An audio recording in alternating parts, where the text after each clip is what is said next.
Olá, bem-vindo à Coluna Liberal Concurso. Eu sou Karina Jacques, professora especialista em concursos públicos e OAB, e hoje a gente vai falar do concurso do Tribunal de Justiça do Estado do Pará. E para falar sobre esse tema, a coluna chamou a mentora Vanessa Mansur, que já veio aqui na bancada conosco e agora ela vai falar de TJ Pará. Bem-vinda, Vanessa, obrigada pela sua presença mais uma vez aqui com a gente. Muito obrigada pela oportunidade. TJ Pará, você acha que é o concurso mais esperado, pelo menos da região? Sim, o concurso TJ é um grande concurso, o maior concurso de tribunais, né, que nós temos aqui na região, com muitas nomeações, então é um concurso muito esperado. E a gente está nessa expectativa, não sabemos, nesse momento que a gente está gravando aqui a entrevista, não sabemos ainda qual é a banca, mas aí eu te pergunto, como concursada, né, você é analista do TRE, como mentora, o que esse candidato deve esperar desse concurso? Muitas vagas, muita concorrência, o que ele deve esperar? Assim, o edital do TJ normalmente não vem com muitas vagas, porém ele tem um número considerável de nomeações. O último concurso chamou cerca de 600 candidatos, Olha, considerando todos os cargos.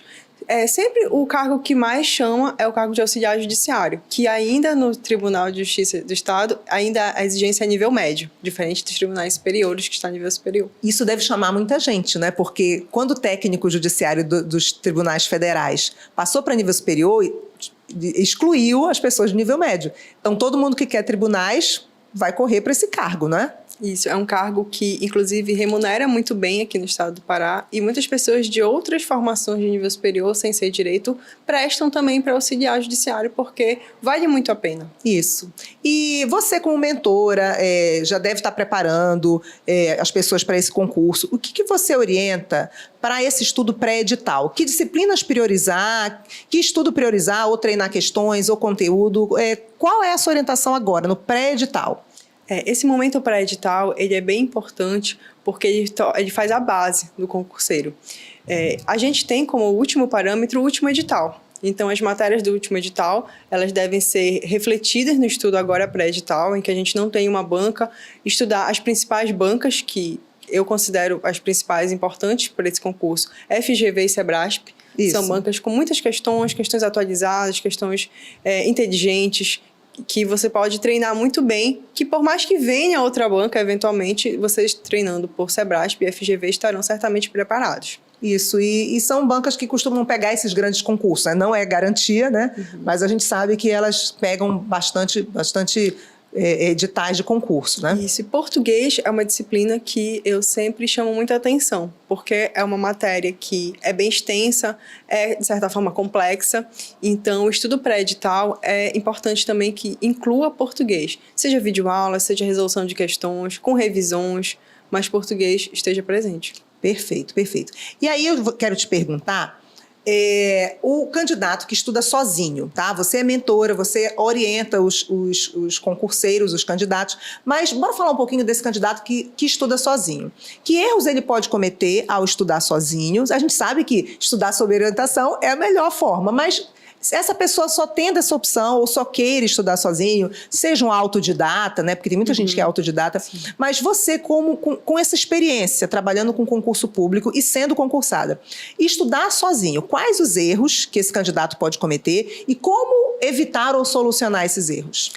Um erro muito comum que a gente percebe dos candidatos que estudam sozinhos é estudar pelo material que não é direcionado para o cargo que ele pretende.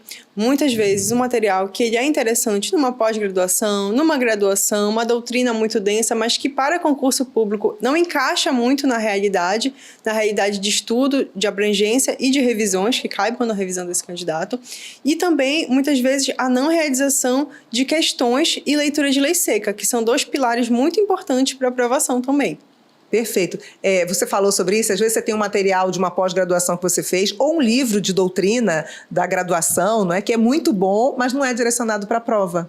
Não é? E aí acaba a pessoa perdendo, não é perdendo tempo, mas se desviando do foco. Isso, a gente comenta que muitas vezes o candidato ele gasta muita energia, sendo que essa energia poderia ser gasta com um estudo mais direcionado, porque assim ele teria essa energia que sobra para revisar, para avançar em outros conteúdos.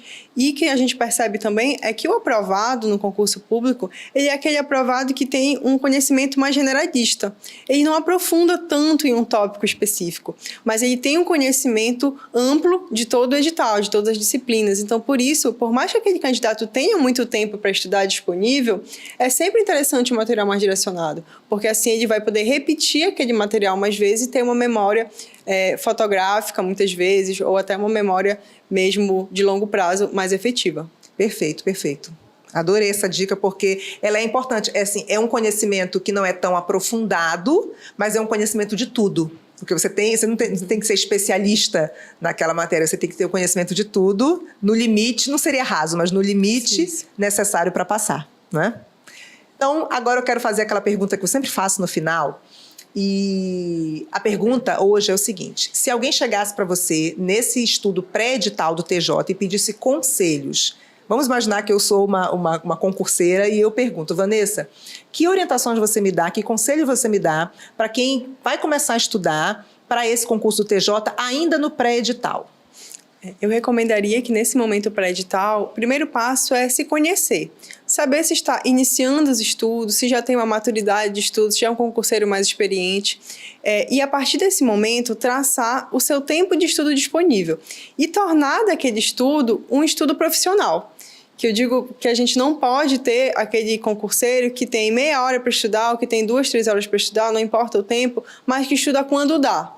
Mas que inclua o estudo como algo obrigatório, algo inegociável na rotina dele. Seja 30 minutos, sejam 3, 4 horas de estudo. Então, a partir daí, trazer o estudo como um hábito e cada vez mais condicionar o seu corpo a se acostumar àquele estudo, que vai se tornando mais leve. A partir de então, você traçar um planejamento de estudo em que você saiba exatamente o que estudar e como estudar a cada dia, que não seja algo vago de decidir no dia o que vai estudar, só estudar o que gosta, muitas vezes não realizar questões, muitas vezes não ler lei seca.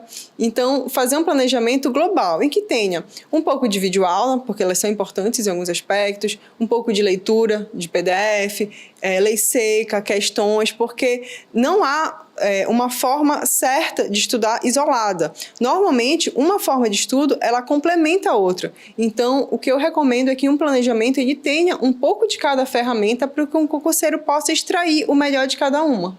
Perfeito, perfeito, Vanessa. Muito obrigada. E agora eu vou finalizar nosso bate-papo pedindo o teu arroba, caso alguém queira se preparar para o TJ com a tua orientação. É @corrente jurídica. Obrigada, Vanessa. @corrente jurídica. Obrigada. E a gente vai encerrar mais uma entrevista e eu te espero na próxima segunda-feira aqui no Liberal Concursos. Tchau, tchau.